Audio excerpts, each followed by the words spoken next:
여러분 주위에 항상 필요할 때만 연락이 오는 지인이 있으신가요? 이런 사람은 내가 연락하기 전까지 절대 먼저 연락하는 일이 없는데요.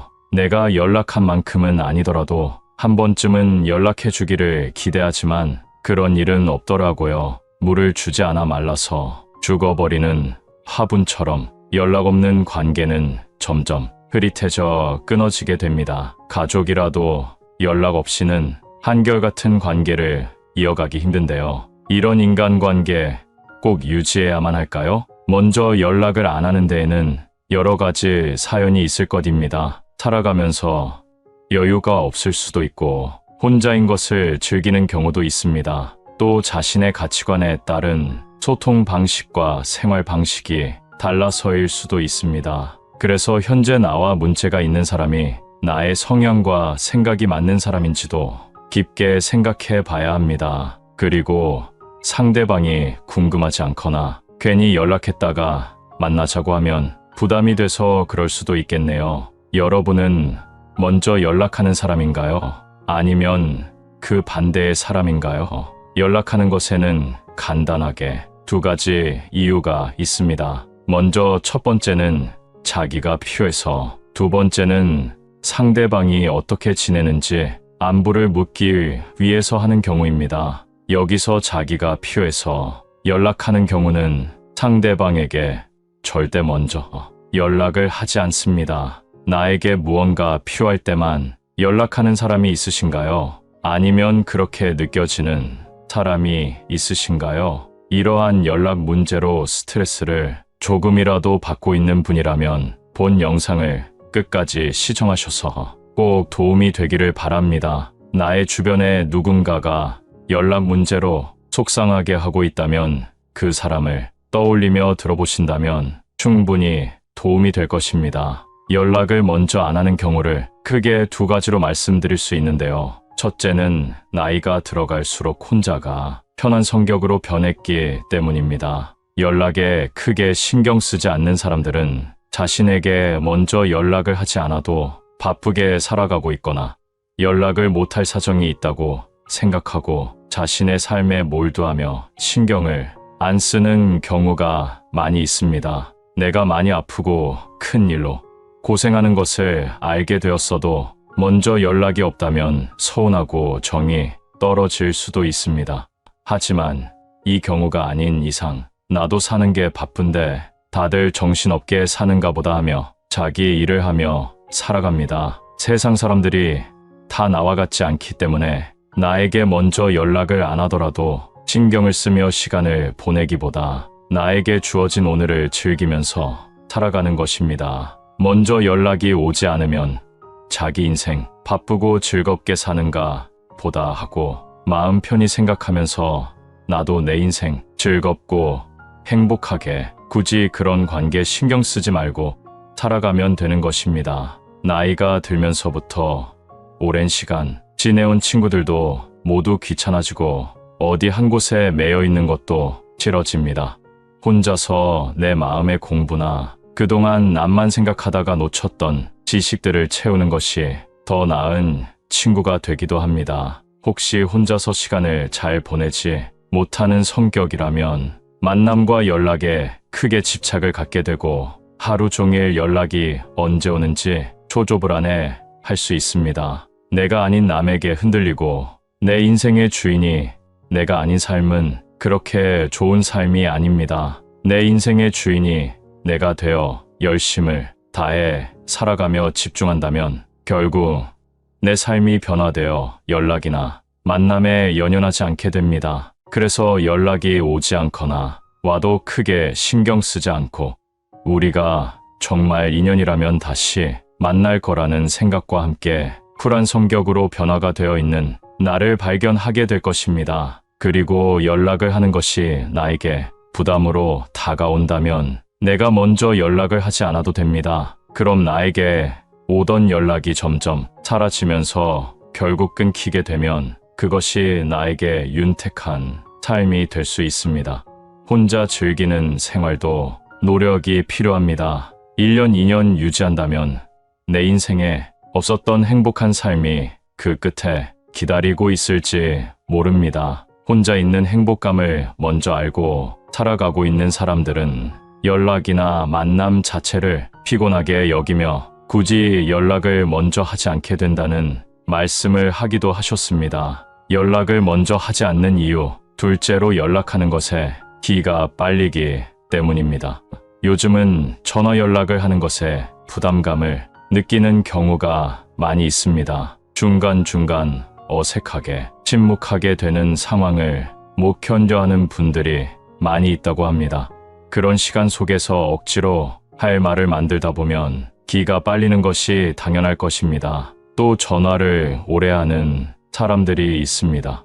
잘 지내는지 정도의 안부 인사에 너무 많은 말을 쏟아내 듣는 것만으로도 기가 빨리게 됩니다. 주위에 전화기를 오래 잡고 있는 사람들 있으신가요? 전화, 통화 내용이 재밌으면 괜찮을 수도 있겠지만 반응을 보이며 듣고 있어야 하는 그 시간이 빨리 끊고 싶어 초조하기만 합니다. 또한 말이 끊기지가 않아 전화조차 끊자고 할 수 없는 상황에 타이밍만 보고 있습니다. 그리고 대하기 어려운 사람과의 통화라면 더더욱 리액션에 신경을 써야 하고 웃기도 해야 하는데 에너지가 너무 많이 쓰인다는 것입니다. 특히 내 얘기를 잘 듣고 있는지 확인하며 눈치를 살피는 사람도 있기 때문에 그 사람과는 선뜻 통화하기가 두려워지기도 합니다. 이렇게 어느 정도 거리를 두면 편해지는 관계가 있습니다. 감정에 예민하고 눈치를 잘 보는 사람들을 만나면 내 표정과 말투를 꼬집으며 의문을 남기기도 합니다. 그리고 스스로 우울 동굴 속에 빠져 나오지 않기도 합니다. 만남 당시에는 이야기도 잘하고 잘 놀지만 갑자기 피곤이 밀려와 집으로 가고 싶어 합니다. 매 순간 자기도 모르는 무의식 속에서 상대방의 감정 상태를 살피기 때문에 스스로 지쳐 연락하고 싶어 하지 않습니다. 이 외에도 많은 이유가 있을 것입니다. 그러니 연락을 받지 않고 나에게 먼저 연락을 하지 않아도 내 삶을 위해서 나에게 집중하면 나 자신을 바로 볼 수 있게 됩니다. 그럼 나의 장점과 단점을 알게 되고 장점은 특화시키고 단점을 장점으로 발전시킬 수 있게 됩니다. 나의 취미도 활동도 모든 것에 변화가 오게 되고 특기도 많이 생기게 될 것입니다. 그렇게 되면 오지 않는 연락에 신경 쓰지 않게 되는 것은 물론 많은 이점을 쌓게 되어 주위 사람들에게 도움을 주는 사람이 되어 있을 것입니다. 결국 나 자신을 잘 알고 잘 가꾸면 많은 사람들이 저절로 나를 찾게 되고 나를 따라오게 되는 것입니다. 특기가 있음으로 해서 주변을 꼬박꼬박 신경 쓰지 않고 혼자의 인생을 즐긴다면 나와 공통된 관심사를 가진 사람들을 인연으로 만날 수도 있고 재미없고 지루한 대화도 시간 가는 줄도 모를 만큼의 대화로 만들어갈 수 있습니다. 그럼 연락을 절대 먼저 안 하는 사람을 만나지 말아야 할 이유 3가지에 대해 나눠보도록 하겠습니다. 첫 번째로 스트레스는 나만 받습니다. 인간관계를 유지하기 위해서는 노력이 필요합니다. 연락 없는 상대를 기다리며 노력은 나 혼자 하는 건가 하는 생각에 점점 기운이 빠집니다. 매번 만남 전화를 하고 약속을 잡고 장소를 정하고 이런 관계가 힘들고 지친다면 스트레스를 받아가며 관계를 유지해야 할 이유가 있을까요? 연락이 오지 않으면 오지 않는 대로 만나지 않아도 된다고 생각하는 것이 스트레스를 줄이는 방법입니다. 상대는 나만큼 연락을 중요시하지 않을 수도 있는데 매번 나만 먼저 연락하고 노력하고 걱정하는 게 억울하고 답답할 것입니다. 이처럼 상대방과의 연락을 위해서 혼자 노력을 해야만 이어지는 관계라고 생각하는 것이 스스로를 힘들게 만드는 것입니다. 이러한 생각은 조마조마하고 위태롭기만 합니다. 어린아이가 부는 바람에 바로 꺼져버리는 흔들리는 촛불과도 같습니다. 인생은, 특히 나의 인생은 혼자 책임지고 혼자 떠나는 여정입니다. 나의 주변에 돈독한 친구와 사랑하는 가족이 있더라도 나의 인생의 건강과 행복에 대한 책임은 나에게 있는 것입니다. 그래서 타인으로 인한 스트레스를 받으며 살 바에야 만나지 않는 것이 낫습니다. 이런 마음을 가지고 있다면 신기하게도 상대방에게 먼저 연락이 올 것입니다. 두 번째 이유로 상대방이 나를 피하는 것일 수 있습니다. 만약 상대방에게서 연락이 오지 않는다면 두 번째 이유로 생각해 볼 수 있을 것입니다. 인간은 내가 필요할 때면 더 찾고 필요치 않으면 더 이상 찾지 않습니다. 심심하고 지루한 일상을 위해, 그리고 정서적 안정감과 물질적인 것을 위해 만남을 필요로 할 수 있다는 것입니다. 큰 일, 즉 경조사와 같은 일 외에도 아무 때나 전화해서 고주알미주알 자랑하거나 남의 이야기를 하는 것도 다 필요에 의한 연락에 포함됩니다. 상대방에게 자기 위주의 이기적인 만남과 연락을 하고 있지는 않으신가요? 혹시 친하다고 생각하는 사람이 절대 먼저 연락을 하지 않는다면 꼭 생각해 보시면 좋겠습니다. 그 사람은 나의 연락이 부담스럽거나 일부러 피하고 있는 것일 수도 있습니다.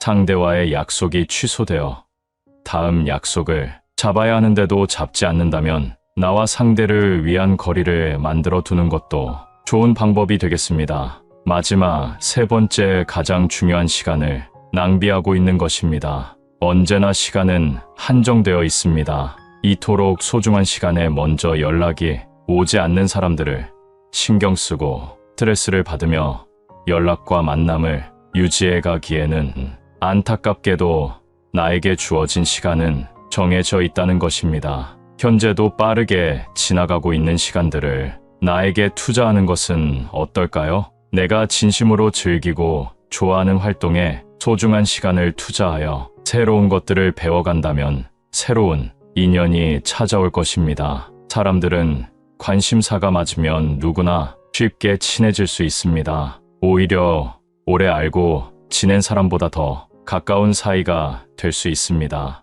연락이 잘 안 되는 사람에게 혼자 노력하면서 관계를 유지하려고 하기보다 가까운 문화센터나 지역 모임, 종교 활동에서 공통 관심사를 가진 사람들과 만나 소통하며 관계 유지를 하는 것이 다가올 미래를 행복하게 보낼 수 있는 현명한 방법이 될 것입니다. 세상에서 나 자신이 제일 소중합니다. 나에게 연락을 잘하지 않는 상대에게 스트레스 받지 말고 과감히 멀어지는 것이 나를 위한 일입니다. 세상에서 나 자신을 제일 사랑하세요. 나와 맞지 않는 상대 때문에 나를 갉아먹는 삶을 보내지 않으셨으면 좋겠습니다. 나는 어떤 삶을 살고 있나요? 혼자서도 어디든 갈 수 있고 혼자서도 즐기는 삶을 살고 계신가요? 지금 하고 싶은 것을 시작하세요. 그런 사람들 때문에 나의 노력, 정성, 시간, 그리고 마음 쓰지 마세요. 원래 사람은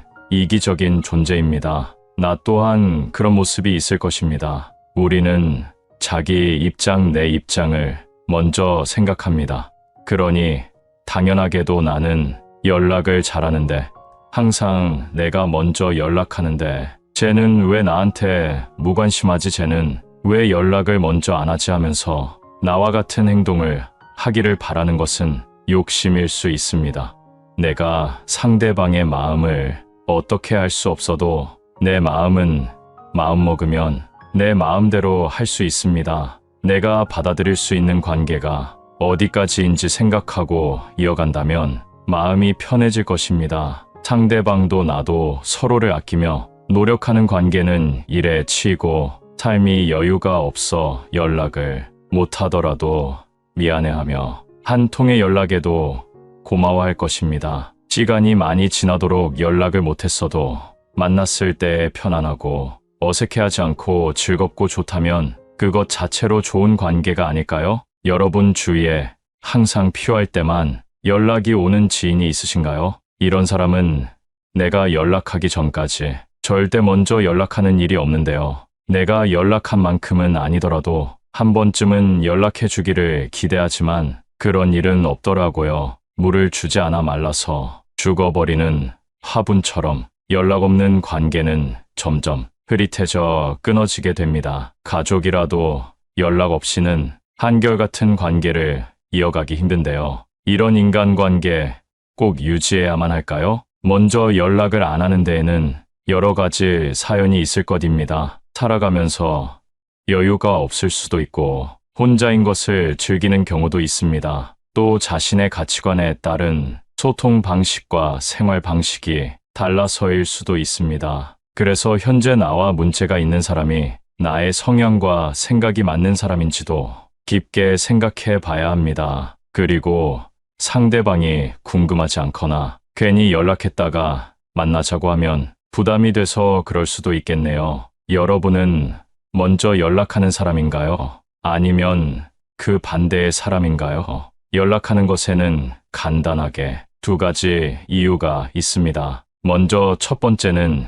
자기가 필요해서, 두 번째는 상대방이 어떻게 지내는지 안부를 묻기 위해서 하는 경우입니다. 여기서 자기가 필요해서 연락하는 경우는 상대방에게 절대 먼저 연락을 하지 않습니다. 나에게 무언가 필요할 때만 연락하는 사람이 있으신가요? 아니면 그렇게 느껴지는 사람이 있으신가요? 이러한 연락 문제로 스트레스를 조금이라도 받고 있는 분이라면 본 영상을 끝까지 시청하셔서 꼭 도움이 되기를 바랍니다. 나의 주변에 누군가가 연락 문제로 속상하게 하고 있다면 그 사람을 떠올리며 들어보신다면 충분히 도움이 될 것입니다. 연락을 먼저 안 하는 경우를 크게 두 가지로 말씀드릴 수 있는데요. 첫째는 나이가 들어갈수록 혼자가 편한 성격으로 변했기 때문입니다. 연락에 크게 신경 쓰지 않는 사람들은 자신에게 먼저 연락을 하지 않아도 바쁘게 살아가고 있거나 연락을 못할 사정이 있다고 생각하고 자신의 삶에 몰두하며 신경을 안 쓰는 경우가 많이 있습니다. 내가 많이 아프고 큰 일로 고생하는 것을 알게 되었어도 먼저 연락이 없다면 서운하고 정이 떨어질 수도 있습니다. 하지만 이 경우가 아닌 이상 나도 사는 게 바쁜데 다들 정신없게 사는가 보다 하며 자기 일을 하며 살아갑니다. 세상 사람들이 다 나와 같지 않기 때문에 나에게 먼저 연락을 안 하더라도 신경을 쓰며 시간을 보내기보다 나에게 주어진 오늘을 즐기면서 살아가는 것입니다. 먼저 연락이 오지 않으면 자기 인생 바쁘고 즐겁게 사는가 보다 하고 마음 편히 생각하면서 나도 내 인생 즐겁고 행복하게 굳이 그런 관계 신경 쓰지 말고 살아가면 되는 것입니다. 나이가 들면서부터 오랜 시간 지내온 친구들도 모두 귀찮아지고 어디 한 곳에 매여 있는 것도 싫어집니다. 혼자서 내 마음의 공부나 그동안 남만 생각하다가 놓쳤던 지식들을 채우는 것이 더 나은 친구가 되기도 합니다. 혹시 혼자서 시간을 잘 보내지 못하는 성격이라면 만남과 연락에 크게 집착을 갖게 되고 하루 종일 연락이 언제 오는지 초조불안해 할 수 있습니다. 내가 아닌 남에게 흔들리고 내 인생의 주인이 내가 아닌 삶은 그렇게 좋은 삶이 아닙니다. 내 인생의 주인이 내가 되어 열심을 다해 살아가며 집중한다면 결국 내 삶이 변화되어 연락이나 만남에 연연하지 않게 됩니다. 그래서 연락이 오지 않거나 와도 크게 신경 쓰지 않고 우리가 정말 인연이라면 다시 만날 거라는 생각과 함께 쿨한 성격으로 변화가 되어 있는 나를 발견하게 될 것입니다. 그리고 연락을 하는 것이 나에게 부담으로 다가온다면 내가 먼저 연락을 하지 않아도 됩니다. 그럼 나에게 오던 연락이 점점 사라지면서 결국 끊기게 되면 그것이 나에게 윤택한 삶이 될 수 있습니다.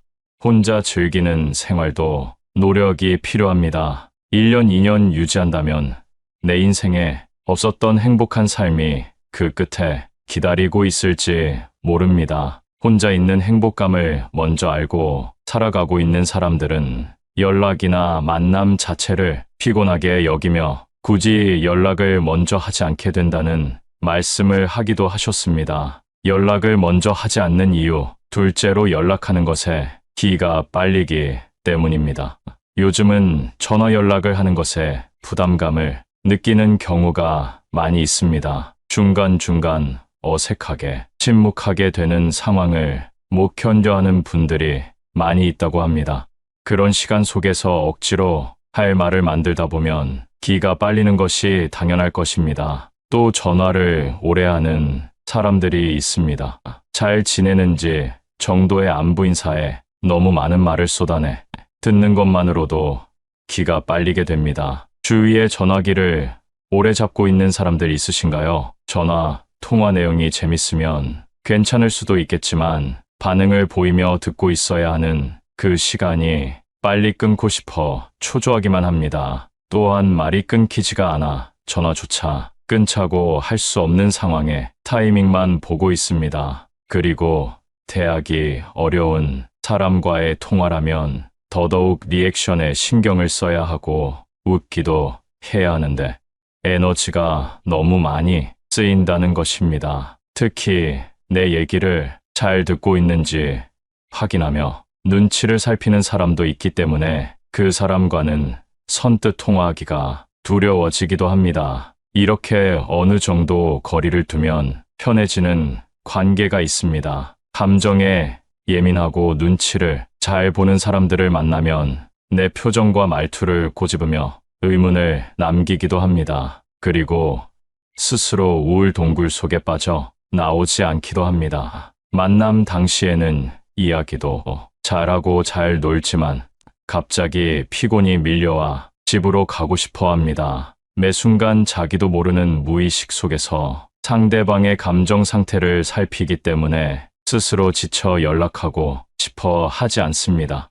이 외에도 많은 이유가 있을 것입니다. 그러니 연락을 받지 않고 나에게 먼저 연락을 하지 않아도 내 삶을 위해서 나에게 집중하면 나 자신을 바로 볼 수 있게 됩니다. 그럼 나의 장점과 단점을 알게 되고 장점은 특화시키고 단점을 장점으로 발전시킬 수 있게 됩니다. 나의 취미도 활동도 모든 것에 변화가 오게 되고 특기도 많이 생기게 될 것입니다. 그렇게 되면 오지 않는 연락에 신경 쓰지 않게 되는 것은 물론 많은 이점을 쌓게 되어 주위 사람들에게 도움을 주는 사람이 되어 있을 것입니다. 결국 나 자신을 잘 알고 잘 가꾸면 많은 사람들이 저절로 나를 찾게 되고 나를 따라오게 되는 것입니다. 특기가 있음으로 해서 주변을 꼬박꼬박 신경 쓰지 않고 혼자의 인생을 즐긴다면 나와 공통된 관심사를 가진 사람들을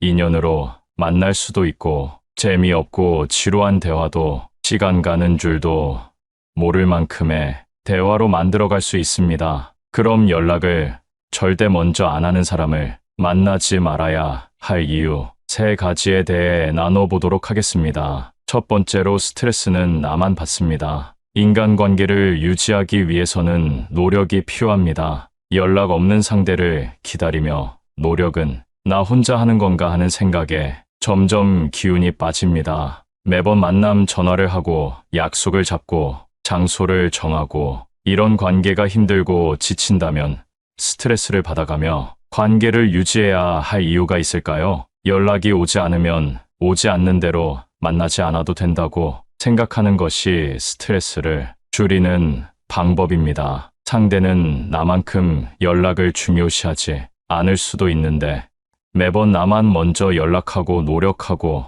걱정하는 게 억울하고 답답할 것입니다. 이처럼 상대방과의 연락을 위해서 혼자 노력을 해야만 이어지는 관계라고 생각하는 것이 스스로를 힘들게 만드는 것입니다. 이러한 생각은 조마조마하고 위태롭기만 합니다. 어린아이가 부는 바람에 바로 꺼져버리는 흔들리는 촛불과도 같습니다. 인생은, 특히 나의 인생은 혼자 책임지고 혼자 떠나는 여정입니다. 나의 주변에 돈독한 친구와 사랑하는 가족이 있더라도 나의 인생의 건강과 행복에 대한 책임은 나에게 있는 것입니다. 그래서 타인으로 인한 스트레스를 받으며 살 바에야 만나지 않는 것이 낫습니다. 이런 마음을 가지고 있다면 신기하게도 상대방에게 먼저 연락이 올 것입니다. 두 번째 이유로 상대방이 나를 피하는 것일 수 있습니다. 만약 상대방에게서 연락이 오지 않는다면 두 번째 이유로 생각해 볼 수 있을 것입니다. 인간은 내가 필요할 때면 더 찾고 필요치 않으면 더 이상 찾지 않습니다. 심심하고 지루한 일상을 위해, 그리고 정서적 안정감과 물질적인 것을 위해 만남을 필요로 할 수 있다는 것입니다. 큰 일, 즉 경조사와 같은 일 외에도 아무 때나 전화해서 고주알미주알 자랑하거나 남의 이야기를 하는 것도 다 필요에 의한 연락에 포함됩니다. 상대방에게 자기 위주의 이기적인 만남과 연락을 하고 있지는 않으신가요? 혹시 친하다고 생각하는 사람이 절대 먼저 연락을 하지 않는다면 꼭 생각해 보시면 좋겠습니다. 그 사람은 나의 연락이 부담스럽거나 일부러 피하고 있는 것일 수도 있습니다.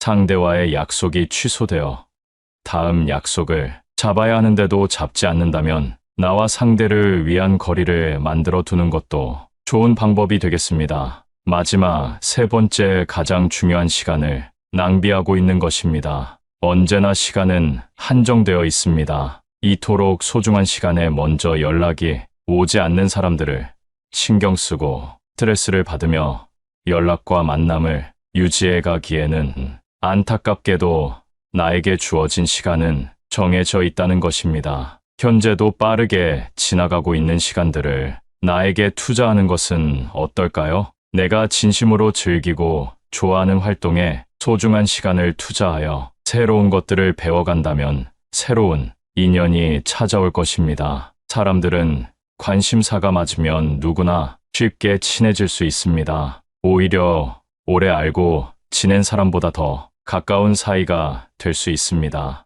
연락이 잘 안 되는 사람에게 혼자 노력하면서 관계를 유지하려고 하기보다 가까운 문화센터나 지역 모임, 종교 활동에서 공통 관심사를 가진 사람들과 만나 소통하며 관계 유지를 하는 것이 다가올 미래를 행복하게 보낼 수 있는 현명한 방법이 될 것입니다. 세상에서 나 자신이 제일 소중합니다. 나에게 연락을 잘하지 않는 상대에게 스트레스 받지 말고 과감히 멀어지는 것이 나를 위한 일입니다. 세상에서 나 자신을 제일 사랑하세요. 나와 맞지 않는 상대 때문에 나를 갉아먹는 삶을 보내지 않으셨으면 좋겠습니다. 나는 어떤 삶을 살고 있나요? 혼자서도 어디든 갈 수 있고 혼자서도 즐기는 삶을 살고 계신가요? 지금 하고 싶은 것을 시작하세요. 그런 사람들 때문에 나의 노력, 정성, 시간, 그리고 마음 쓰지 마세요. 원래 사람은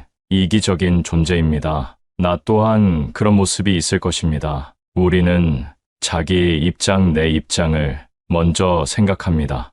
그러니 당연하게도 나는 연락을 잘하는데 항상 내가 먼저 연락하는데 쟤는 왜 나한테 무관심하지, 쟤는 왜 연락을 먼저 안 하지 하면서 나와 같은 행동을 하기를 바라는 것은 욕심일 수 있습니다.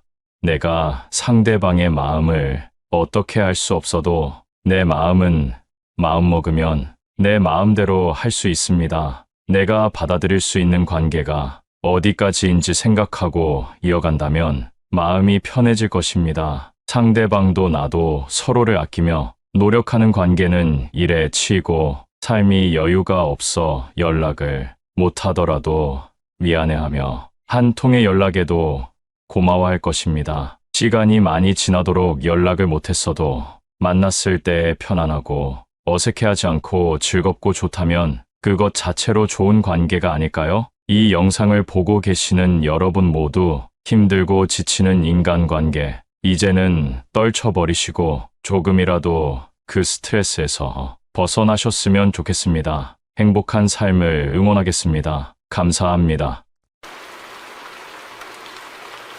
주말에 할머니네 집에 작은 아들 내외가 방문했습니다. 하지만 할머니는 잠시 머뭇거리고는 문을 열어줍니다. 어머니, 저희 왔어요.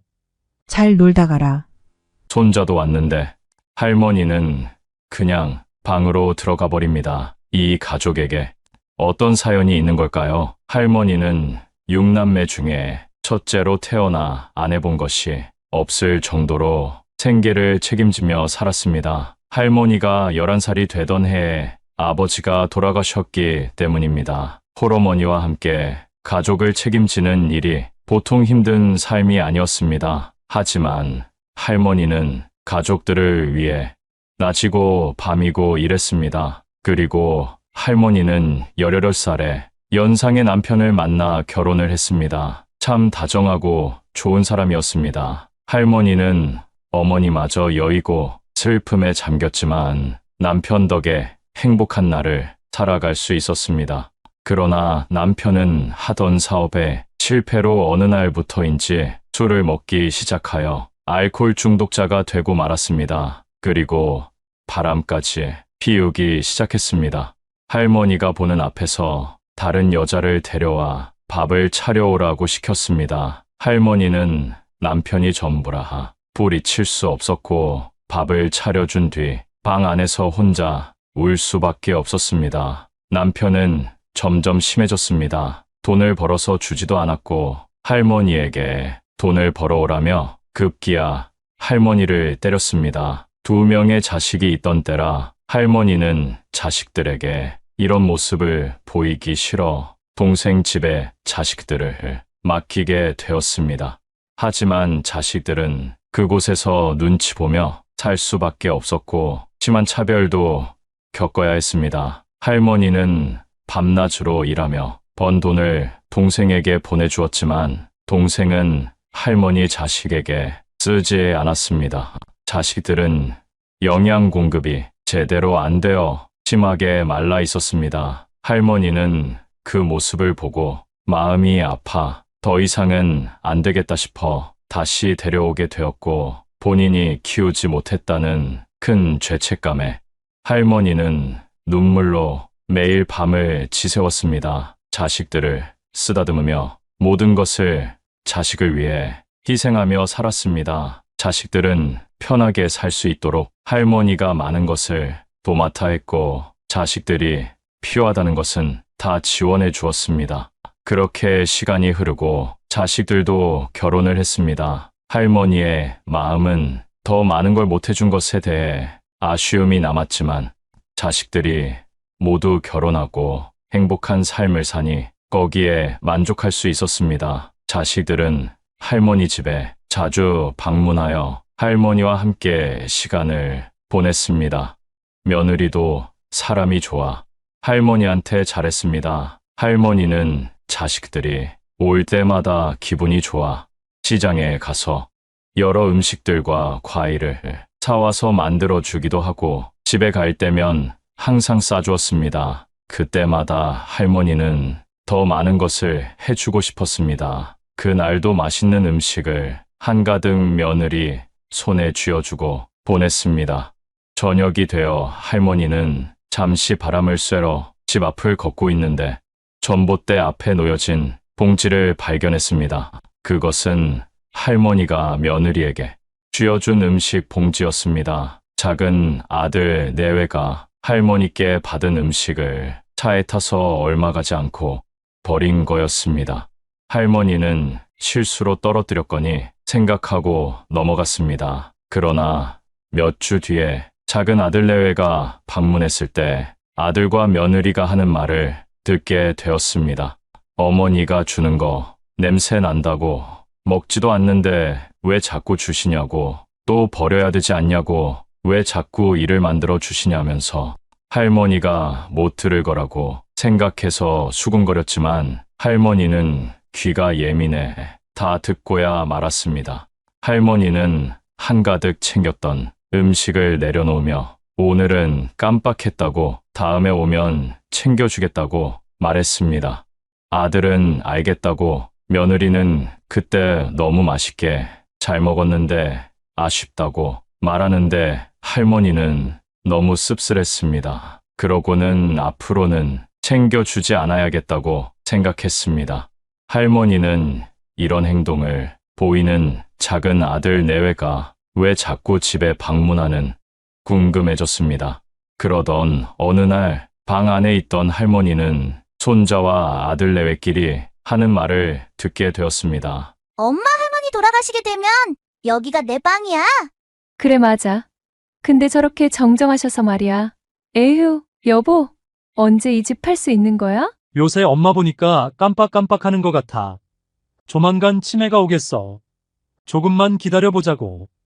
이 말을 들은 할머니는 적지 않은 충격을 받고 말았습니다. 할머니는 큰아들 내외는 자기들끼리 살겠다며 해외로 나갔고 작은 아들 내외만 할머니 곁에 있었는데 그 이유가 할머니가 살고 있는 집 때문이었다니 할머니는 안 그래도 집을 물려주려고 생각은 하고 있었지만 작은 아들 내외 대화에 크게 실망하고 말았습니다. 손자까지 이미 자기 집으로 생각하고 있다니 할머니는 일단은 모른 척하기로 했습니다. 얼마 후에 할머니의 생신이 다가왔습니다. 할머니는 매번 가던 식당 말고 다른 데로 가자고 했습니다. 그러자 며느리는 어머니, 여기 좋아하시잖아요. 손주도 좋아한다며 핑계를 대기 시작했습니다. 할머니는 기분 좋게 시간을 보내고 싶어서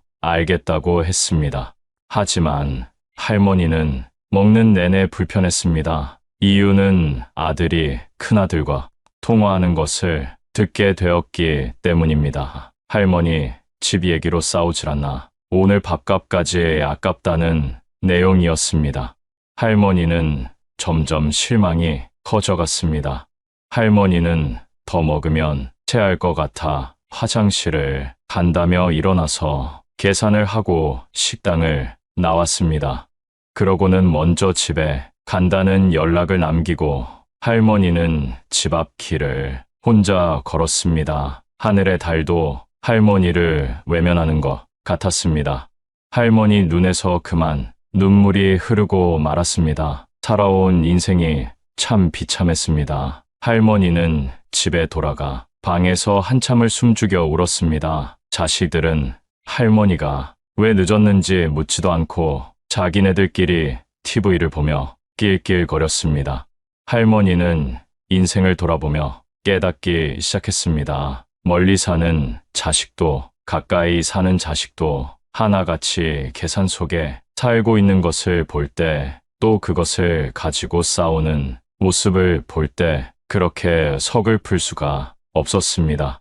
할머니는 10살이 되기도 전부터 산전수전 겪은 일들을 기억하고는 다짐했습니다. 이제라도 내 삶을 살아보자고, 이제 부모 노릇 그만하고 나를 위해서 살아보자고 큰 결심을 시작했습니다. 할머니는 자식들을 위해 희생하며 살아온 것을 생각하며 지금껏 못 해본 것들을 하나하나 적었습니다.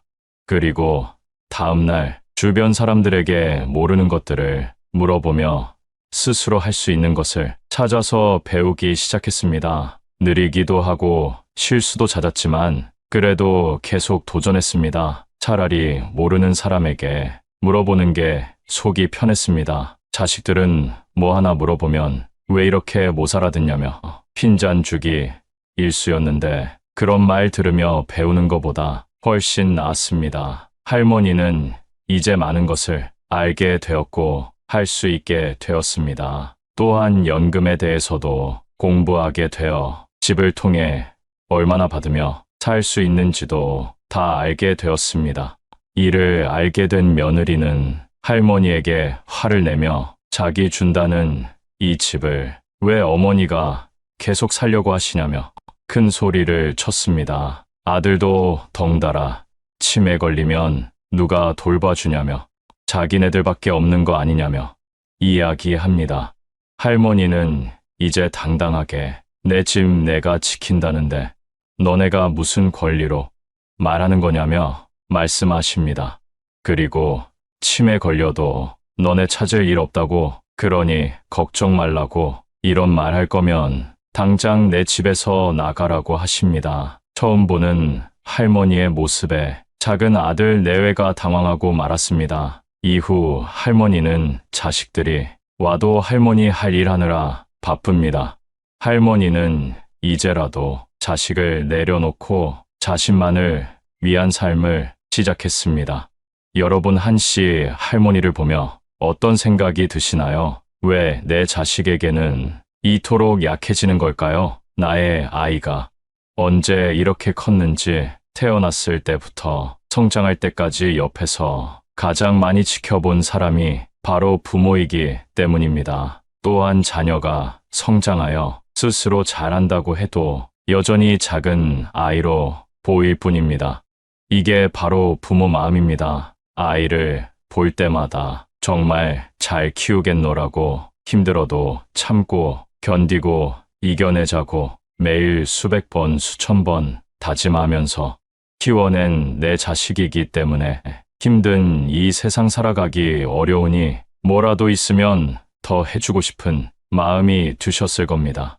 그래서 눈 감는 그날까지도 물려줄 재산이 얼마나 되는지 혹은 얼마나 될까를 생각하며 자식들을 위할 것입니다. 요즘에는 자식들이 집에 온다고 해도 썩 반갑지가 않습니다. 물려받을 재산 생각만 하고 부모는 안중에 없다는 게 느껴지기 때문인데요. 여러분은 자녀를 언제까지 책임져야 한다고 생각하시나요? 많은 부모님들이 눈을 감을 때까지도 그 책임감을 다 내려놓지 못합니다. 이렇게 부모는 자신이 눈 감을 때까지도 필요 이상의 것들까지 고민합니다.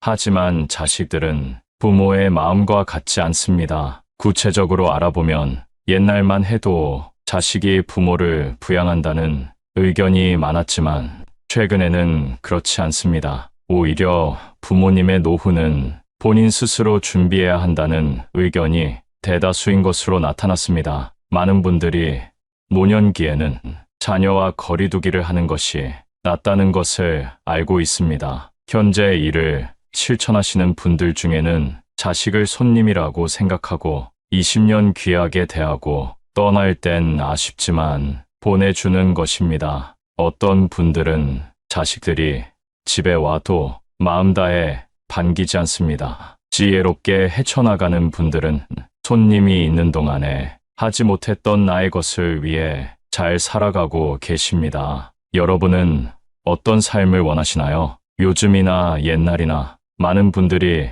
자식에게 쓰는 돈은 아까워하지 않습니다. 그리고 재산의 대부분을 물려주려고 합니다. 그리고 자신에게 쓰려면 아까워합니다. 그래서 나이가 들면 돈을 쓰는 연습이 필요합니다. 돈은 쓰기 위해 번다는 말이 있습니다. 남은 노후만큼은 우리 부모님들 자신을 위해서 편안하게 지내셨으면 좋겠습니다.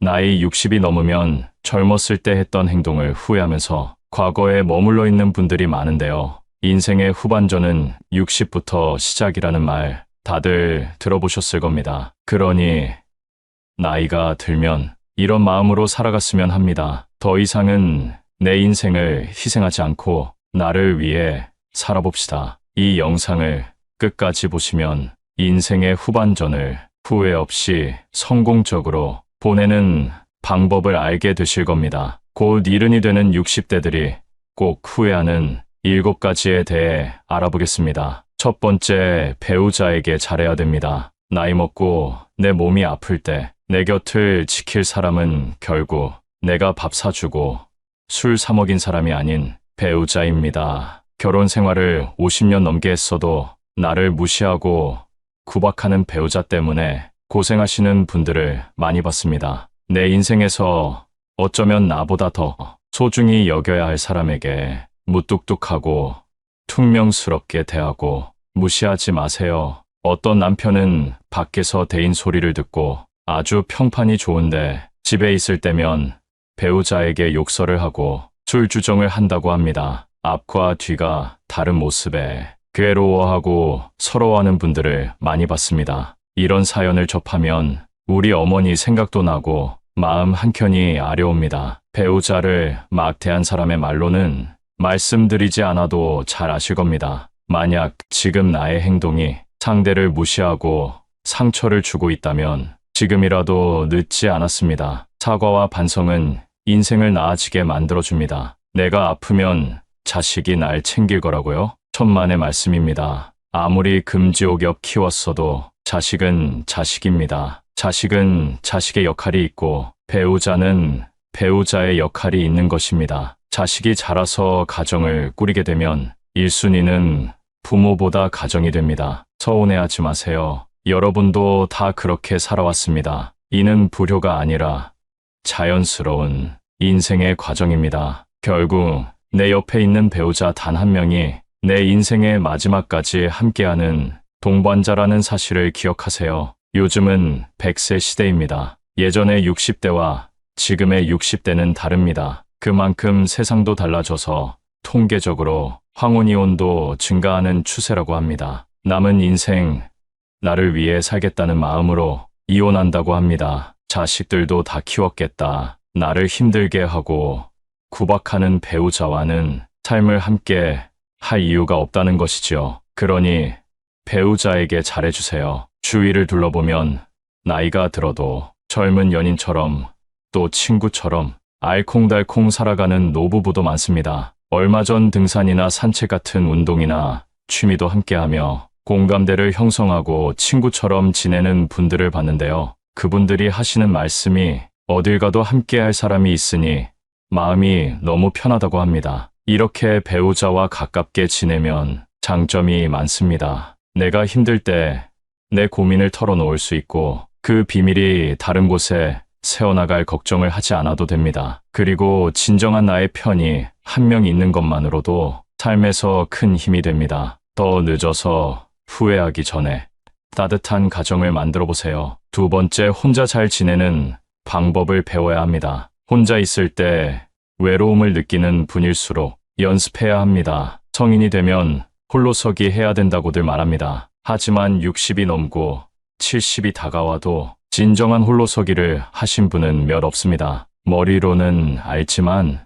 마음과 행동이 따라주지 않는 것이지요. 그래서 나이가 들어 자식에게 의지하거나 배우자만을 바라보고 살아가면 언젠가 내가 혼자가 됐을 때 견뎌내기 힘들어집니다. 또한 지인들이 많으면 많을수록 노후의 상처나 배신당할 일이 많아집니다. 나이가 들수록 친구는 필요하지 않다 라고 하는 말을 유튜브에서 많이 봤습니다. 제 생각에도 맞는 말인 것 같습니다. 성인이 되고 환경이 다른 곳에서 살아가다 보면 가치관이 바뀌고 처한 환경도 달라지기 때문에 친했던 친구가 점점 불편해지곤 합니다. 이럴 때 사람들은 굉장히 불안해하고 나에게 무슨 문제가 있는 것은 아닌가 걱정하게 되는데요. 전혀 걱정할 일이 아니고 인생을 살면서 겪는 아주 자연스러운 일이라고 말씀드리고 싶습니다. 그렇기 때문에 어쩌면 우리의 삶에서 고독과 외로움은 당연히 겪어야 하는 일입니다. 따라서 우리는 혼자서 잘 지내는 방법을 알아야 된다는 것입니다. 이제부터는 여러분을 위한 삶을 살아보세요. 하고 싶었던 취미도 배워보고 건강을 위한 운동 관리도 해보는 겁니다. 사람이 나이 60이 넘으면 만나는 사람이 점점 적어지는 것이 현실입니다. 그렇다고 우울해하지 마세요. 오히려 잘된 일입니다. 혼자 지내는 방법을 알려드리기 위해 만난 분들이 저에게 하는 말이 있습니다. 이제 혼자가 더 편하다 라고 말씀하십니다. 혼자서 산책도 하고 유튜브도 보고 등산하면서 새로운 사람들과 대화하고 마음 편하게 사는 삶이 이렇게 좋은 줄 몰랐다고 하십니다. 이런 마음가짐으로 세상을 살면 타인을 만나도 의지하는 마음이 없습니다. 그렇기 때문에 남의 눈치를 볼 일도 없고 오히려 그 당당한 태도 때문에 건강한 마음을 가진 사람들이 주위에 더 많이 모이게 됩니다. 외롭다고 아무나 만나는 분들이 종종 계시는데요. 그렇게 사람들을 만나도 외로움이 채워지지 않는다는 사실을 저는 이미 알고 있습니다. 이제 불필요한 곳에 쓰는 감정 소모를 줄이고 정말 나의 인생을 위해 살아보시는 것은 어떨까요? 세 번째는 젊을 때 더 저축해야 됩니다. 대한민국 노인의 현실은 생각보다 가혹합니다. 요즘 아침 일찍 길거리 무료 급식소를 가보면 무수한 줄이 늘어서 있습니다. 이분들이 젊었을 때부터 가난했을까요? 아닙니다. 단지 돈을 많이 모으지 못하고 은퇴한 분들이 대부분일 겁니다. 안 그래도 돈이 없으면 서러운데 늙어서 돈이 없는 것만큼 서러운 일이 없습니다. 최소한의 생활비는 있어야 그나마 평범한 노후 생활이 가능합니다. 인생의 흑자 구간이 우리의 청춘 때라고 합니다. 은퇴 후 노후를 맞이하게 되면 그때부터는 사실상 적자 구간입니다. 다시 말해 젊었을 때 모아둔 돈으로 노후 생활을 한다는 의미입니다. 그러나 내가 돈을 좀 잘 번다고 해서 씀씀이가 커지는 분들이 많습니다. 하지만 나이가 들수록 소비는 점점 커지고 수입은 적어지는 것이 현실입니다. 나이 들어 돈이 없으면 초라하고 자식 보기도 미안하며 어디가 아프기라도 하면 그 치료비 때문에 생활고에 시달리게 될 수 있습니다. 어디 그뿐만일까요? 나이 들어 돈이 없으면 친구 만나기도 꺼려집니다. 자식들에게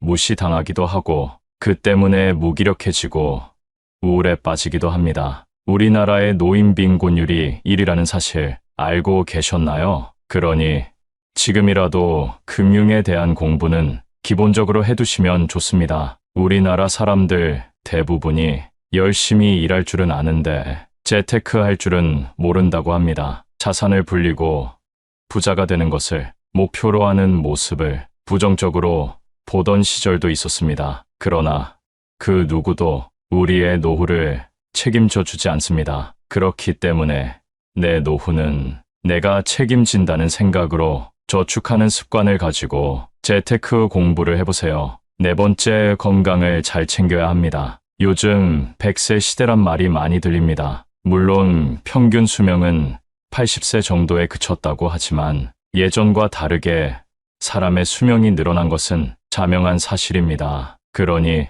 지금부터 건강관리를 잘 하셔야 됩니다. 요즘 60대 얼굴을 보면 40대 같은 분들도 많이 보입니다. 그리고 건강관리를 잘 못해서 후회하는 분들을 많이 봤습니다. 건강의 중요성은 젊었을 때는 잘 모르다가 나이가 들면서 더 체감하게 된다고 합니다. 여러분은 늙어서 많이들 걸리는 질병을 떠올리면 어떤 것들이 있나요? 치매나 암, 콩팥병, 당뇨 등이 떠오르실 텐데요. 실제로 이런 질병들은 젊었을 때 하는 건강관리를 통해 발병률을 현저히 낮출 수 있다고 합니다. 오랫동안 살더라도 병상에 누워 장수한다면 무슨 의미가 있을까요? 그렇기 때문에 조금이라도 빨리 건강관리를 위한 운동을 시작하시는 것이 좋습니다. 건강을 잃으면 인생의 전부를 잃은 것이다 라는 말 들어보셨죠? 그러면 노후에 하기 좋은 건강관리 방법은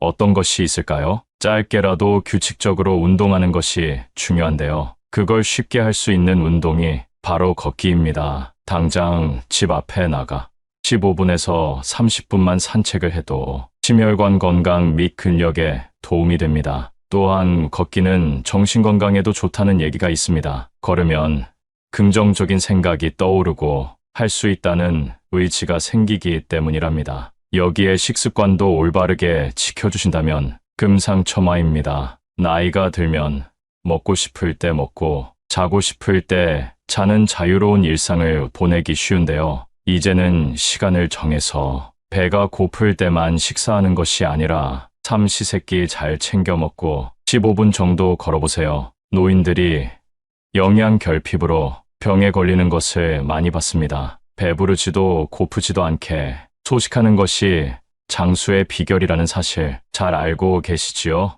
일주일만 해도 체력이 달라지는 것이 느껴집니다. 다섯 번째는 배움을 두려워하면 안 됩니다. 어떤 상황이든 변명이나 핑계는 존재합니다. 나이가 들수록 나이를 핑계로 배움을 회피하는 경향이 많은데요. 더 이상은 두려워하지 마시고 새로운 것을 배우는 걸 도전해보세요. 요즘은 시니어들의 전성시대입니다. 의외로 여러분 나이대에 새로운 취미를 배우고자 하는 사람이 많다는 사실을 현장에 가보시면 느낄 수 있을 겁니다. 막상 무언가를 배우기 전에는 내가 할 수 있을까 막연한 두려움이 있지만 막상 시작해보면 별거 아닙니다. 인생은 후반전부터 아니겠습니까? 내 인생 나를 위해 즐기는데 두려울 것이 뭐가 있을까요? 물론 오랜만에 몸을 움직이고 무언가를 배우면 즐기려고 시작한 취미가 고통이 되곤 합니다. 그렇다고 그만두는 것은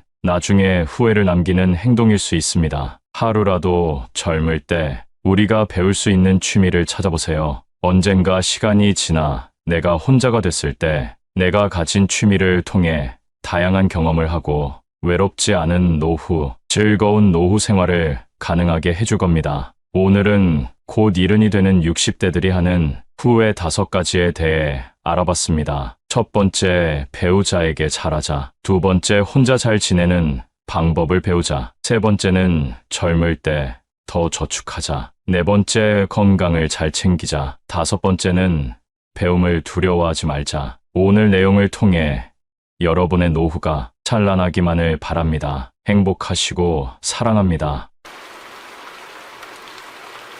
재혼은 반드시 깨진다는 말이 있습니다. 다시는 결혼 안 할 거야 라고 하지만 재혼, 이혼, 삼혼, 사혼 이런 경우가 굉장히 많다고 합니다. 요즘 나는 솔로, 돌싱 프로그램이 인기입니다. 평범한 사람들의 이혼이 늘고 있다는 것을 알 수 있는데요. 혼자만의 시간을 즐기고 나 자신 외에는 신경 쓰지 않으면서 시간을 보내려고 생각합니다. 하지만 마음먹은 것과는 다르게 가족과 친구가 있어도 내 바로 옆에 동반자가 없음으로 인해 외로운 감정이 문득문득 들어와 중년에 재혼을 하는 사람이 많다고 합니다. 여기서 문제는 또다시 비슷한 이유로 헤어지는 경우가 많다고 하는데요. 그것도 재혼 이혼이 초혼 이혼보다 압도적으로 빠르다고 합니다. 그래서 대부분 사람들은 재혼은 하지 말고 그냥 취미 생활을 같이 할 수 있는 친구로 또는 애인 관계로 가볍게 지내라고들 합니다. 서로가 어디까지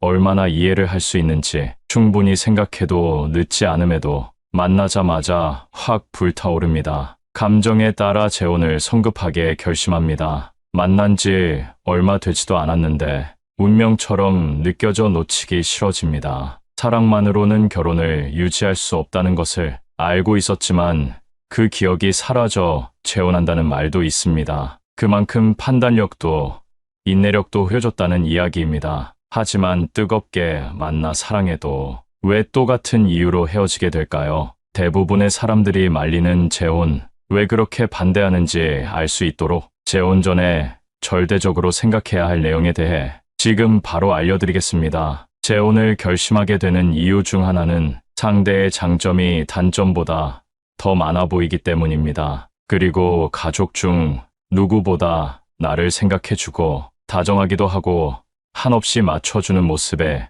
재혼을 결심합니다. 이와 관련된 짧은 사연 하나 들려드리겠습니다. 한 여자가 전 남편의 주사로 인해 이혼을 했습니다. 재혼을 결심한 남자는 나 술 잘 안 먹는다. 연애 때에도 술을 잘 안 먹었다고 합니다. 결혼을 했는데 결혼을 하자마자 일주일에 3일 내내 매일같이 술을 마시고 새벽에 잠도 안 자고 주사를 부리는데 내가 이전에 겪었기 때문에 이 사람을 더 이해해줘야지 하는 게 아니라 어차피 못 살 거니까 바로 이혼을 결정했다는 것입니다. 그래서 이런 사연을 들으면 들을수록 상대의 조건에 대해 이야기를 안 할 수가 없습니다. 현재 재혼을 결심한 상대의 조건을 어디까지 따져봤는지 생각해봐야 합니다. 결혼은 현실이라는 것을 이미 경험해봤기 때문에 이전보다 더 냉철하고 꼼꼼하게 따져보고 결정해야 합니다. 내가 다시 만난 운명 같은 사랑이 금방 식어버린다면 이전보다 더 큰 슬픔이 올 수도 있습니다. 단순히 나를 진심으로 좋아해주기 때문에 재혼 결심을 했다면 위험할 수 있습니다. 내 가족에게, 자식에게 어떻게 대하는지, 말과 행동은 어떤지 유심히 살펴봐야 합니다. 헤어지려고 결혼하는 사람은 없습니다. 재혼도 마찬가지로 이전 결혼보다 더 행복할 거라는 꿈으로부터 비롯되었을 것입니다. 이 달콤한 꿈에서 깨지 않으려면 사랑이 모든 것을 해결해 줄 거라는 것에서 벗어나야 합니다. 그래서 기본적으로 혼자 되는 법을 배워야 하는 것입니다. 요즘은 80대 할아버지도 유튜브를 시청하는 그런 세상입니다. 그만큼 혼자서 할 수 있는 것들이 주변에는 많이 있습니다. 가까운 주변만 돌아봐도 혼자서도 취미 활동을 할 수 있게 잘 갖춰져 있습니다. 혼자 외로움 느끼며 하루하루 시간 보내지 말고 그 시간을 자신에 대해 알아가는 시간으로 만들고 여행 다니며 혼자만의 시간을 즐긴다면 여유가 생겨 재혼 결심에 대한 판단이 잘 서게 될 것입니다. 이렇게 혼자 살아도 얼마든지 좋은 사람들을 만나 즐기며 살 수 있는데 무리하게 재혼을 하는 경우가 있습니다. 그러다가 각각의 자녀들에게 또 다시 상처를 주는 일이 발생할 수 있습니다. 초혼 때 이미 결혼의 환상이 깨졌기 때문에 상대에 대한 조건을 반드시 따지고 계산해야 합니다. 남녀가 재혼을 생각하는 이유는 각각 다르기 때문에 더더욱이 따져봐야 하는 것입니다. 남자가 재혼을 하려는 이유는 첫 번째로는 정기적인 성생활을 위해, 두 번째는 어린 자녀 양육을 위해, 세 번째는 노부모 부양을 위한 것이지만 여자는 절대적으로 경제적인 이유라고 합니다. 자신 혼자서는 노후까지 자신이 없어서라고 하는데요. 이런 상황에 남자가 적극적으로 결혼하자고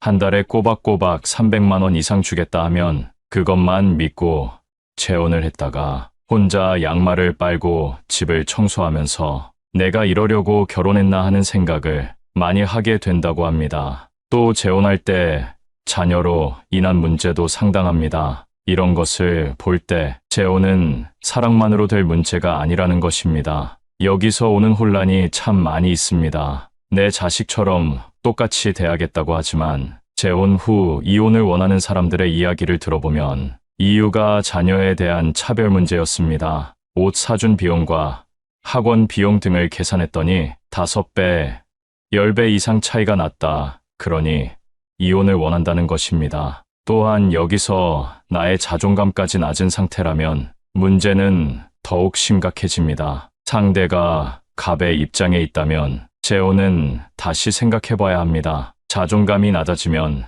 낮아질수록 내 주변에는 이상한 사람만 꼬여 있습니다. 내가 을의 입장이면 상대가 떠날까봐 매일 불안하고 오라고 하면 오고 가라고 하면 가고 그런 연애를 하면서도 쉽사리 헤어지지도 못합니다. 하지만 현재 이것을 보고 계신다면 빠르게 정리하는 것이 좋습니다. 그래서 혼자 되는 법을 배우고 시행해 보라고 한 것입니다. 중년의 삶을 축하할 때 이제는 꽃길만 걷자라는 표현을 하기도 합니다. 이처럼 꽃길만 걷는 삶을 사는 사람들을 보면 작은 일이라도 하면서 돈을 벌기도 하고 혼자 할 수 있는 취미를 찾아 즐기기도 합니다. 그리고 건강 유지를 위해 운동은 필수입니다. 혼자서 하고 싶은 것을 찾아서 시간을 보냅니다. 타인의 시선을 의식하지도 에너지를 낭비하지도 않습니다. 나의 외로움과 공허함을